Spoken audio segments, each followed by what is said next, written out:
পত্র মূলের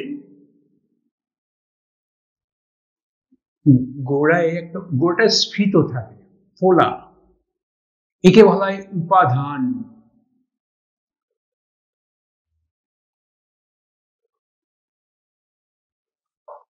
ইংরেজিতে বলা হয় পালভিনাস।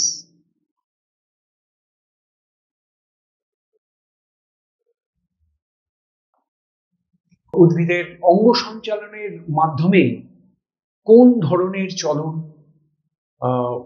পরিলক্ষিত হয়? 2 নম্বর,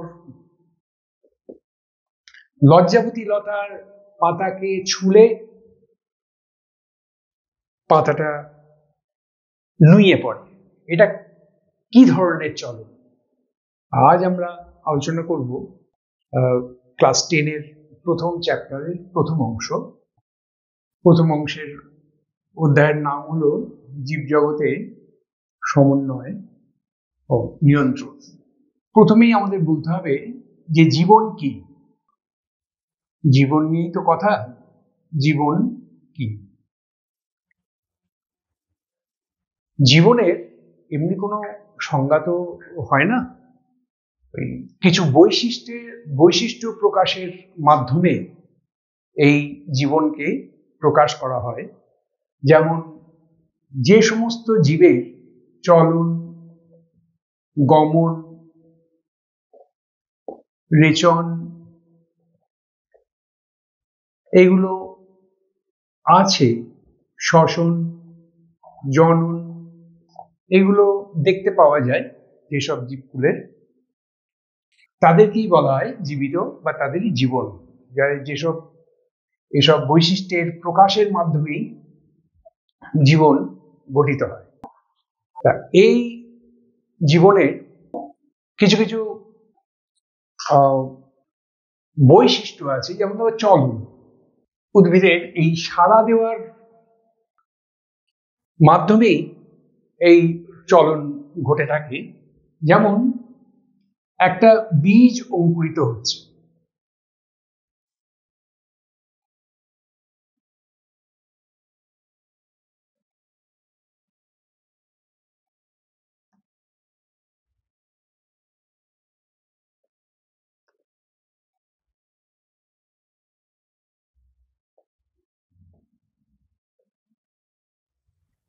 এই বীজ যে অঙ্কুরিত হলো এর জন্য কিছু প্রভাবক বা শর্ত লাগে। যেমন ধরো জল বা কিছু উদ্দীপক এর প্রয়োজন হয়। কি কি লাগে? যেমন জল লাগে, সূর্যালোক থাকবে,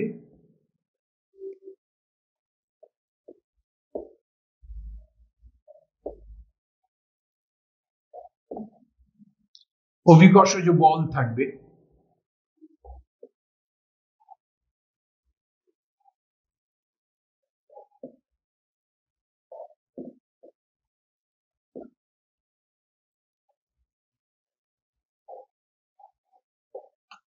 এইগুলোকে বলা হয় উদ্দীপক।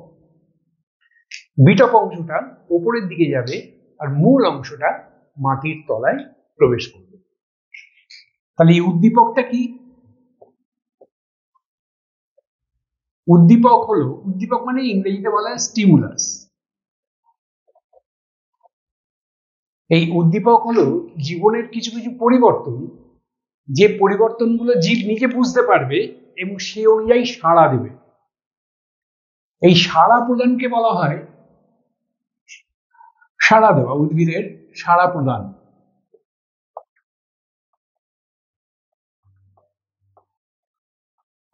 তখনই আমরা বলছি উদ্দীপক সৃষ্টি করবে উদ্দীপনাকে। উদ্দীপক সৃষ্টি করবে কাকে? উদ্দীপনাকে। মানে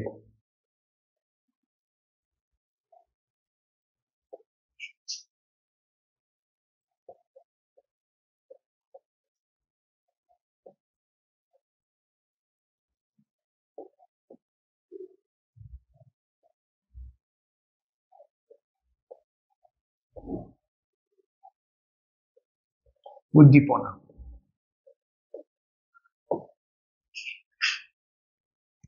এবার আমরা চলন সম্বন্ধে বলবো। চলনের একটা সংজ্ঞা কি, যে এক স্থানে দাঁড়িয়ে থেকে স্বতঃস্ফূর্তভাবে যখন অঙ্গ সঞ্চালন করে তখন তাকে বলা হয় চলন।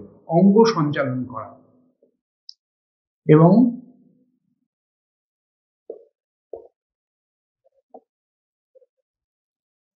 অঙ্গ সঞ্চালন, এই চলন আবার অনেক রকমের, যেমন বৃদ্ধিজ চলন, ধীর বৃদ্ধিজ চলন,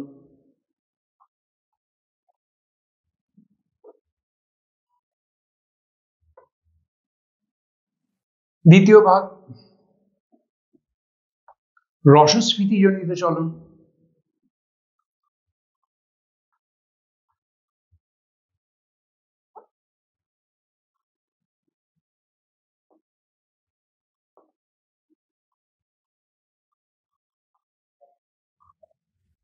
থার্ড পয়েন্ট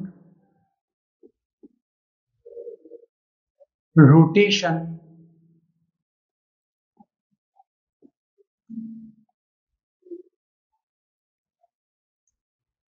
fourth point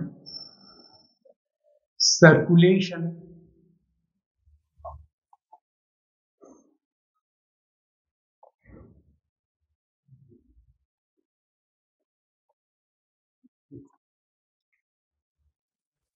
বিদ্যুৎ চলন তো উদ্দীপনা উদ্দীপকের প্রভাবে যে চলনটা দেখতে পাওয়া যায় তাকে বলা হয় বিদ্যুৎ চলন, খুব ধীরে ভাবে হয়।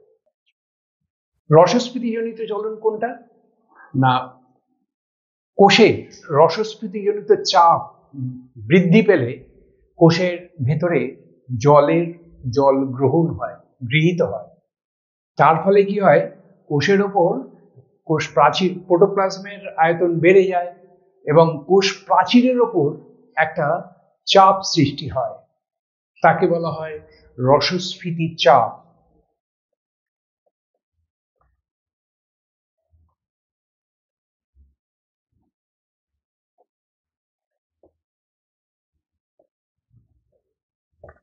এই রসস্ফীতি চাপের ফলেই যে চলনটা দেখতে পাওয়া যায় তাকে বলা হয় রসস্ফীতিজনিত চলন।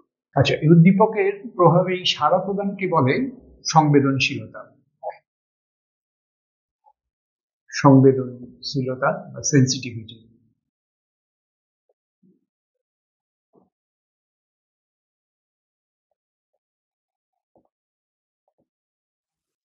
আচ্ছা, বিদ্যুৎ চলন তো উদ্দীপকের প্রভাবে হচ্ছে, উদ্দীপকের প্রভাবে হয়।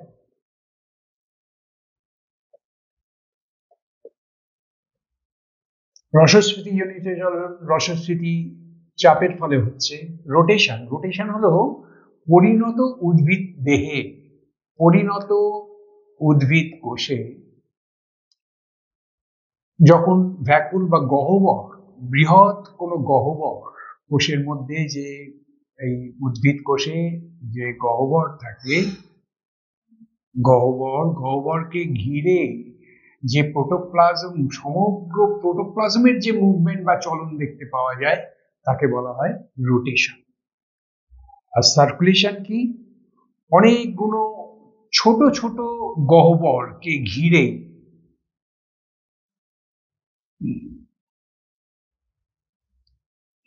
অনেকগুলো ছোট ছোট গহ্বরকে ঘিরে যখন প্রোটোপ্লাজমের আবর্তন, তখন তাকে বলা হয় সার্কুলেশন।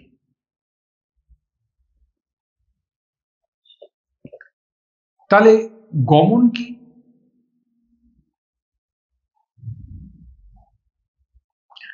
গমন হলো এই চলনের ঠিক উল্টো। যখন স্বতঃস্ফূর্তভাবে বা উদ্দীপকের প্রভাবে জীবদেহ যখন এক স্থান থেকে অন্য স্থানে অর্থাৎ স্থানান্তরিত হয় তখন তাকে বলা হয় গমন। উদ্ভিদের যেমন, সাধারণত উদ্ভিদ তো গমন করতে পারে না, উন্নত শ্রেণীর উদ্ভিদ, নিম্ন শ্রেণীর উদ্ভিদ যেমন ধরো ক্ল্যামাইডোমোনাস,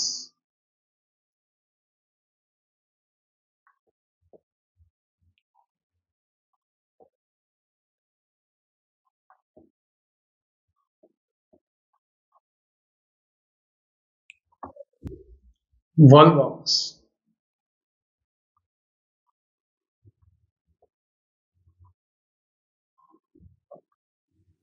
ডায়াটম,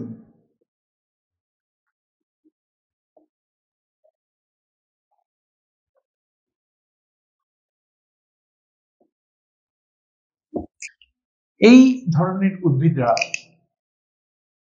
এক স্থান থেকে অন্য স্থানে যেতে পারে। এই পদ্ধতির নাম হলো গমন। এবার আমরা পড়ব লজ্জাবতী লতা গাছের পাতার যে চলনটা দেখতে পাওয়া যায় সেই সম্বন্ধে। লজ্জাবতী লতা গাছের পাতা,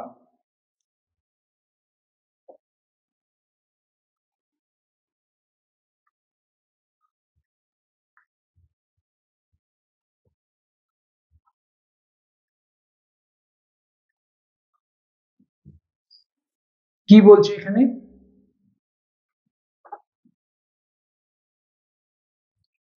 এই লজ্জাবতী লতার গাছের পাতাটা যৌগিক পত্র।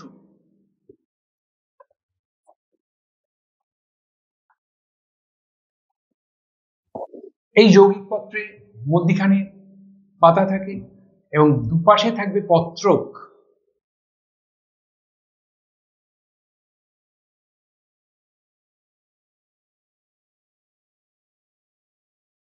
এই পত্র মূলে এটা হলো টোটাল একটা পাতা, এইগুলো হলো পত্র। এই ছোট ছোট পাতাগুলো এগুলো হলো পত্র।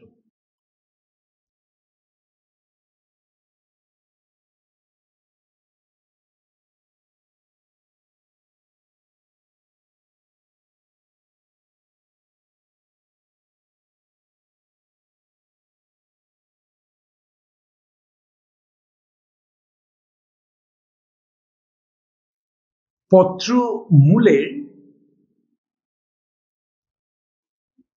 গোড়ায় একটা গোড়াটা স্ফীত থাকে, ফোলা, একে বলা হয় উপাধান।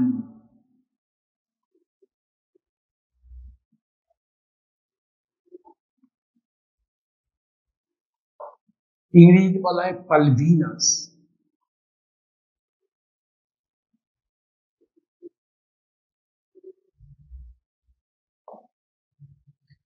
এই উপাদান যখন টাচ করলাম আমি পাতাটায়,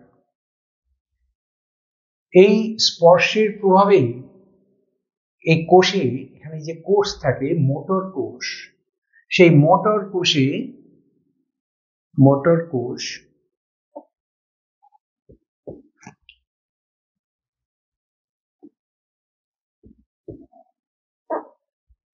কোষগুলোয় এই অভিস্রবণ চাপ এবং রসস্ফীতি চাপের হ্রাস ঘটে। হ্রাস ঘটার ফলে কি হয়? প্রথম কথায় এটা একটা যান্ত্রিক স্টিমুলাস, উদ্দীপনা, সেটা তড়িৎ উদ্দীপনায় ট্রান্সফার হয়, সেটা তো একটা গেলই।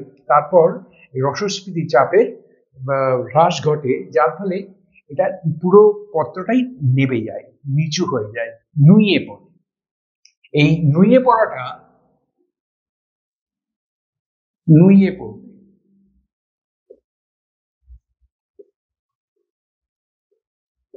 উদ্ভিদের এই চলনকে বলা হয় সিসমোন্যাস্টিক চলন।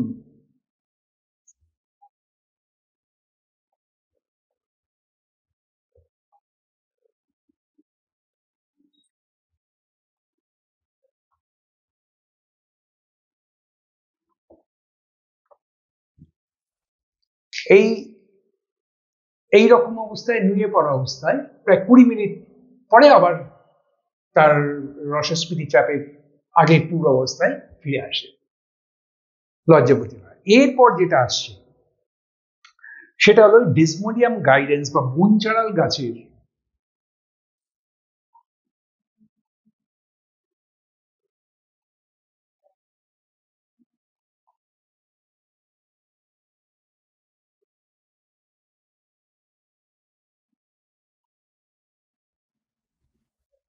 পত্রের চলন, পাতার চলন একটা দেখতে পাওয়া যায়।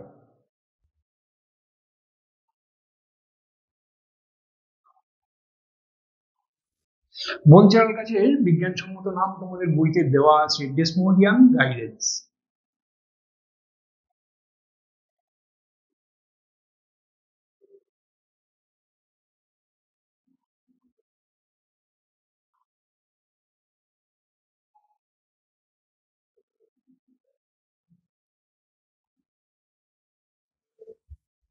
আর লজ্জাবতী লতার বিজ্ঞানসম্মত নাম দেওয়া আছে মাইমোসা পিউডিকা।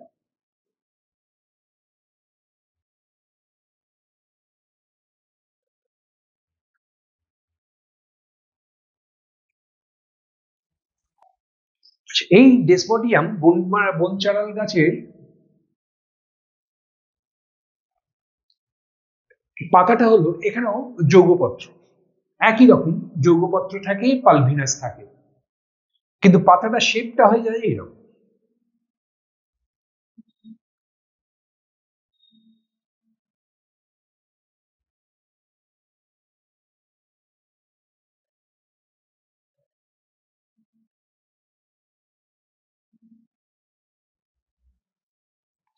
এবং এর একটা মুভমেন্ট দেখায়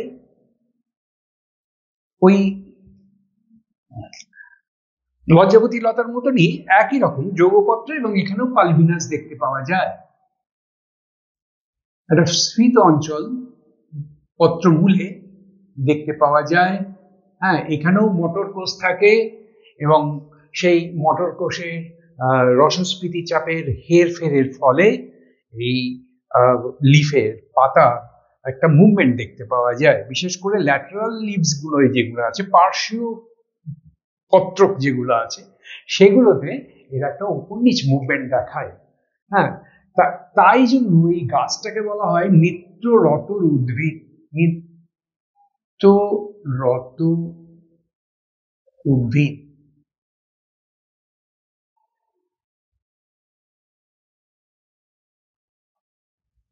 এর আরেকটা নামও আছে, ভারতের টেলিগ্রাফ উদ্ভিদ। এটাও তোমরা জেনে রাখো, ভারতীয়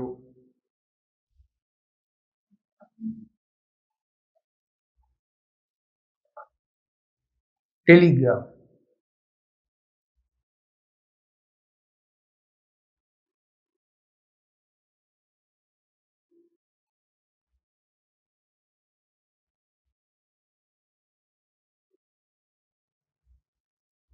উদ্ভিদ এটাও একটা প্রকরণ চলন বলা হচ্ছে, প্রকরণ চলন।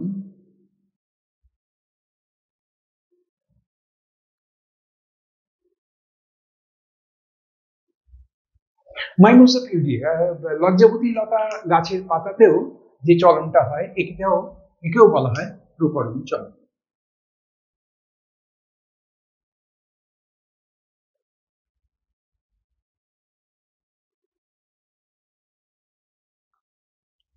তোমাদের আর একটা কথা বলে দিই, এই বনচারাল গাছের যেসব কন্ডিশনে এই রকম মুভমেন্ট দেখতে পাওয়া যায়, সেগুলো হলো, যেমন ধরো কোন রকম বৈদ্যুতিক উদ্দীপনা, বৈদ্যুতিক উদ্দীপনা,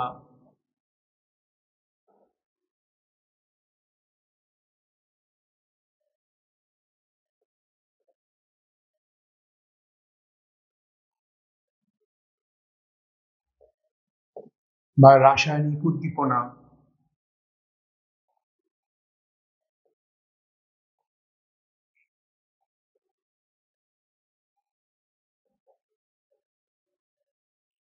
রাসায়নিক পদার্থ,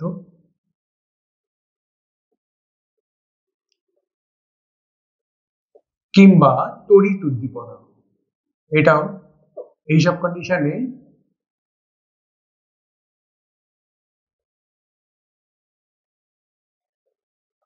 বনচারাল গাছের এই মুভমেন্টটা দেখতে পাওয়া যায়।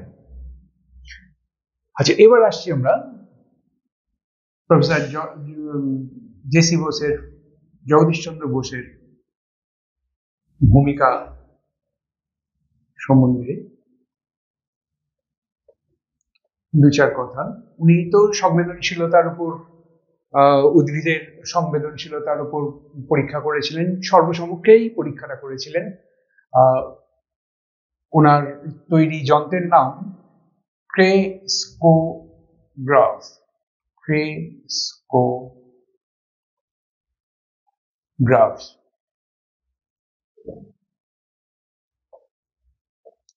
উনি যে যখন বলেছিলেন 1901 সালে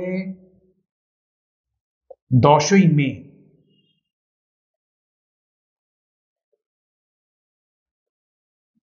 লন্ডনের রয়্যাল সোসাইটিতে উনি এই ওনার লেকচারটা দিয়েছিলেন। রয়্যাল সোসাইটিতে উনি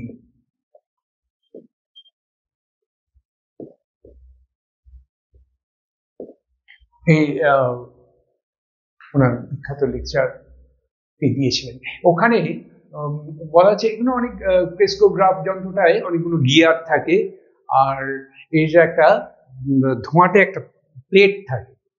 তা উনি করেছিলেন কি, যে জীবিত উদ্ভিদের মূলকে নিয়ে উনি ওই ব্রোমাইড সলিউশনে, ব্রোমাইড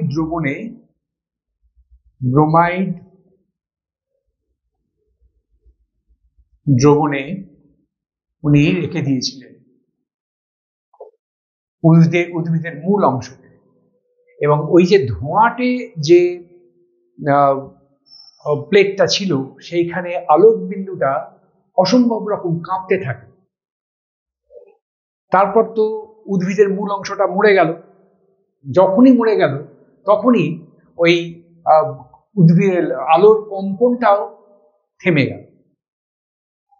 তাই জন্য ওটাই উনি সর্বসমক্ষে উনি প্রমাণ করেছিলেন যে উদ্ভিদেরও সেন্সিটিভিটি আছে বা সংবেদনশীলতা আছে, উদ্ভিদেরও প্রাণ আছে, সেটা উনি বলেছিলেন। তা এখান থেকে তোমরা প্রশ্ন পেতে পারো কিরকম, ধরো এমসিকিউতে আসতে পারে যে এই ক্রেস্কোগ্রাফ যন্ত্রের সাহায্যে কোন বিজ্ঞানী উদ্ভিদের প্রাণের সঞ্চার, উদ্ভিদের যে প্রাণ আছে, সেন্সিটিভিটি আছে, সেটা পরীক্ষাটা করেছিলেন। বিজ্ঞানীর নাম চাইতে পারে এমসিকিউ কোশ্চেন। এছাড়া আছে অতি সংক্ষিপ্ত প্রশ্ন।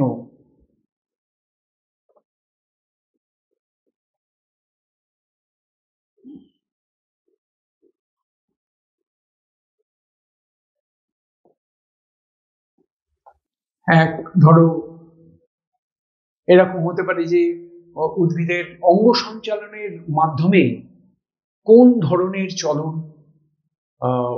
পরিলক্ষিত হয়। 2 নম্বর, লজ্জাবতী লতার পাতাকে ছুলে পাতাটা নুয়ে পড়ে, এটা কি ধরনের চলন? এইভাবে প্রশ্ন আসতে পারে। আর হয়তো এই